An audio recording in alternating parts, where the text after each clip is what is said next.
تو ہماری بات ختم ہوئی تھی وہ صحابہ کرام جن کو اسلام کی خاطر بہت تکلیفیں دی گئیں، انہی میں حضرات محترم حضرت خباب بن الارت بھی ہیں۔ حضرت خباب یہ آزاد تھے لیکن کسی نے پکڑا اور منڈی میں بیچ دیا، غلام بن گئے۔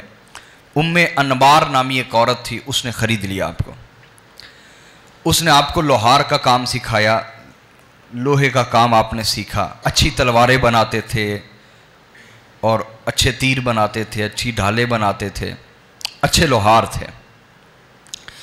تو جب حضور علیہ الصلوۃ والسلام کے ساتھ ان کا رشتہ جڑا تو طبیعت میں نفاست ایسی تھی، اسلام سے وابستگی ایسی تھی کہ حضور علیہ الصلوۃ والسلام خود ان سے بہت محبت فرماتے۔ حضور اکثر اوقات گزرتے تو ان کے پاس بیٹھ جاتے۔ سبحان اللہ۔ کل بھی میں بات کر رہا تھا ایک شخصیت سے کہ بعض لوگ ایسے تھے وہ حضور سے روزانہ ملنے آتے تو حضور فرماتے روزانہ نہ ملا کرو، کبھی کبھی آیا کرو، روزانہ ملنے نہ آیا کرو، کبھی کبھی ملنے آیا کرو، تیری محبت میں اضافہ ہوگا۔ لیکن کچھ سے سرکار کا رشتہ ایسا تھا کہ اگر وہ ملنے آج نہیں آئے تو حضور خود بنفس نفیس چل کے ان کے پاس تشریف لے جاتے تھے۔ تو ایسا رشتہ ہر ایک سے نہیں تھا حضور علیہ الصلوۃ والسلام کا۔ تو خلاصہ کلام کل کی ہماری گفتگو کا یہ نکلا تھا کہ یاد رکھیں قربت جس کے ادب میں کمی کر دے وہ ناقص ہے، وہ قربت کے لائق نہیں ہے۔ قربت، محبوب کی قربت جس کے ادب میں کمی کر دے وہ ناقص ہے، اور قربت جس کے ادب میں اضافہ مسلسل کرتی چلی جائے وہ کامل ہوتا ہے، وہ صحبت کے لائق ہوتا ہے، وہ قربت کے لائق ہے۔ تو حضرت خباب بھی ان شخصیتوں میں سے تھے، حضور خود ان کے پاس چلے جاتے، وقت گزارتے، بالآخر ان کا اسلام ظاہر ہو گیا، پتہ چل گیا کہ مسلمان ہو گئے۔ تو ان کی مالکن بڑی ظالم عورت تھی، ظالم عورت تھی، وہ لوہا گرم کرتی اور جب وہ بالکل سرخ ہو جاتا لوہا آپ کو باندھ دیتی سزا دینے کے لیے، جب لوہا بالکل گرم ہو جاتا تو آپ کے سر پہ رکھ دیتی اور آپ تکلیف سے چیختے رہتے، چلاتے رہتے، لیکن اس کو رحم نہ آتا، بالآخر وہ لوہا خود بخود ٹھنڈا ہو جاتا۔ اتنی اذیتیں اور تکلیفیں دیتی آپ کو۔ ایک دن سرکار کی بارگاہ میں آئے، کہنے لگے حضور علیہ الصلوۃ والسلام اس وقت حرم کعبہ میں تھے، کعبۃ اللہ سے ٹیک لگا کے حضور بیٹھے ہوئے تھے، تو بڑی تکلیف میں تھے حضرت خباب، بس دعا کرانے کے لیے کہنا تھا، کچھ شکوہ برے انداز میں بات کہہ کے بیٹھے، کہنے لگے الا تستنصروا لنا الا تدعوا لنا یا رسول اللہ، حضور آپ ہماری مدد کے لیے دعا نہیں کریں گے؟ حضور آپ اللہ سے ہمارے لیے مدد نہیں مانگیں گے کہ ہم کس قدر تکلیف میں ستائے جا رہے ہیں؟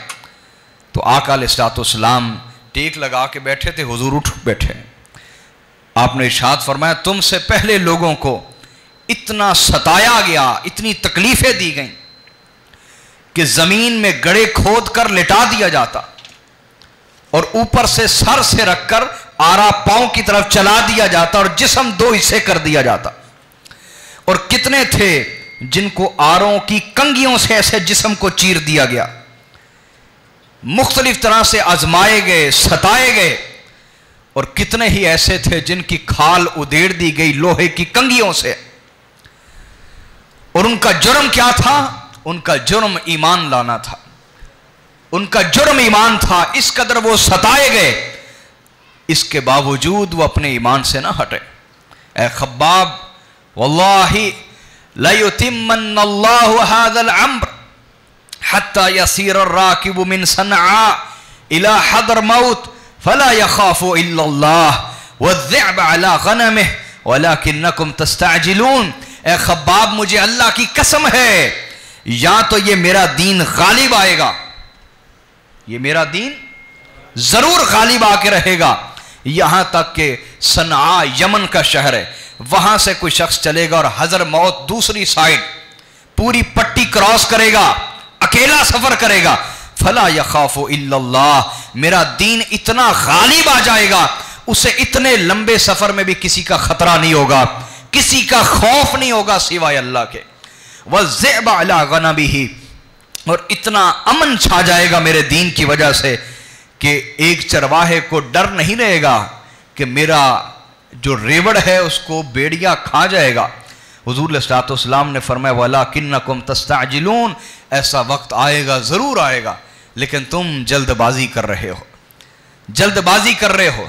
अगर सब्र करो तो अल्लाह तुम्हें वो वक्त दिखाएगा जब मेरा दीन हर तरफ गालिब आ चुका होगा। एक दिन फरमाते हैं कि मेरी मालकन ने इसी तरह बहुत सताया, सर जल चुका था आपका। अब उसने नया तरीका ईजाद किया, वो ये कि कोयले जलाकर कोयलों की सेज बना देती, उस पर आपको लिटाया गया जिससे आपकी पीठ मुबारक जल गई, और जिसमें अक़दस की चर्बी से वो जो कोयले थे वो बुझे। जब तकलीफ इस हद तक बढ़ी तो हुजूर की बारगाह में हाजिर हो गए, कहा सरकार मेरे लिए दुआ करें, हुजूर दुआ करें मेरे लिए। आका अलैहिस्सलाम ने हाथ उठा दिए, फरमाया अल्लाहुम्मा मंसुर खब्बाब, अल्लाह अपने बंदे खब्बाब की मदद फरमा। बस हुजूर का दुआ करना था। घर गए तो वो जो मालकन थी उसके सर में तकलीफ शुरू हो चुकी थी, एक अजाब की सूरत, वो चीखे मारती सर की तकलीफ की वजह से। बड़ा इलाज करवाया, उसको इफाका ना होता। बिल आखिर उसने यही अपने लिए सजा तजवीज़ दी कि लोहा गर्म करो मेरे सर पे रखा करो। वही सजा जो हजरत खब्बाब को देती थी, हजरत खब्बाब उसको देने लग गए। वो दर्द से चीखती चिल्लाती और उसी तरह बेहोश हो जाती, कुछ देर उसको आराम और इफाका रहता। इस तरह हजरत खब्बाब को अल्लाह ताला ने उस अजाब मुसलसल से नजात अता फरमाई। हुजूर से इश्क का आलम यह था। आस बिन वाइल बहुत बड़ा काफिर बदबख्त, उसने एक दफ़ा आपसे तलवारें खरीदी और पैसे उधार कर लिए। जब पता चला कि आप मुसलमान हो गए हैं तो आप उसके पास गए, फरमाया भी वो पैसे दो, तुमने उधार की थी तलवारें। आस बिन वाइल ने कहा कि तुम अपने रसूल का इनकार कर दो, मैं तुम्हें पैसे दे दूंगा। तो हजरत खब्बाब जलाल में आगे फरमान लगे वल्लाहि ला अकफरु बि मुहम्मदिन हत्ता तमूत सुम्मा तुबअस, फरमाया अल्लाह की कसम उस वक्त तक सरकार का इनकार नहीं करूंगा जब तक तू मर के दोबारा जिंदा ना हो जाए। ना होना था और ना मैं सरकार का कभी इनकार करूंगा।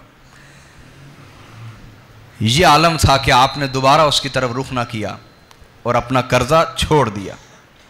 एक दिन हजरत उमर फारूक रदी अल्लाह तआला अन्हु बैठे थे, तो हजरत खब्बाब ने अपनी कमीज ऊपर की तो आपकी पुश्त मुबारक सफ़ेद थी। हजरत उमर ने कहा खब्बाब ये क्या, तुम्हारी पुश्त सफ़ेद क्यों है? हजरत खब्बाब ने कहा उमर, जिस दिन तू तलवार लेके रसूलुल्लाह को कत्ल करने के लिए जा रहा था उन दिनों हमें कोयले की सेज पर लिटाया जाता था और हमारी चर्बी से कोयले बुझते थे। हजरत उमर फारूक ने सुना तो रो पड़ा और आपकी पीठ को बोसा दे दिया।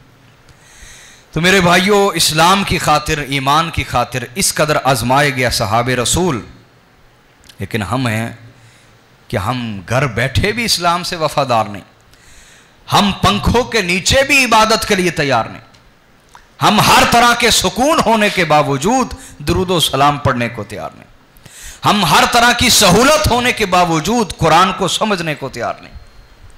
आज मुश्किल वक्त है, मैं भी कहता हूं, लेकिन अगर कोई हलाल कमाए तो इतना कमा लेता है कि फाके से नहीं मरता। अगर कोई हलाल कमाना चाहे तो इतना कमा लेता है कि फाके से नहीं मरता।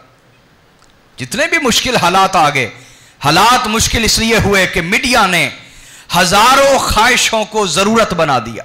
इतना दिखाया, इतना दिखाया, इतना दिखाया कि हम हजारों ख्वाहिशों को जरूरत बना बैठे। इस वजह से हम दौरे दौरे टाइम लगाते हैं, पार्ट टाइम भी जॉब करते हैं, हमारी पूरी नहीं पड़ती। वजह यह कि हजारों ख्वाहिशें जरूरत बन गई हैं जो जरूरतें नहीं थी किसी दौर में। तो मेरे भाइयों, आज हम हर तरह की सहूलत होने के बावजूद ईमान की कदर नहीं कर रहे, शायद इसलिए कि ईमान की वजह से हम सताए नहीं गए, ईमान की वजह से हमारा इम्तिहान नहीं हुआ। लेकिन अगर इम्तिहान हो जाए फिर क्या बने, सोचने की बात तो ये।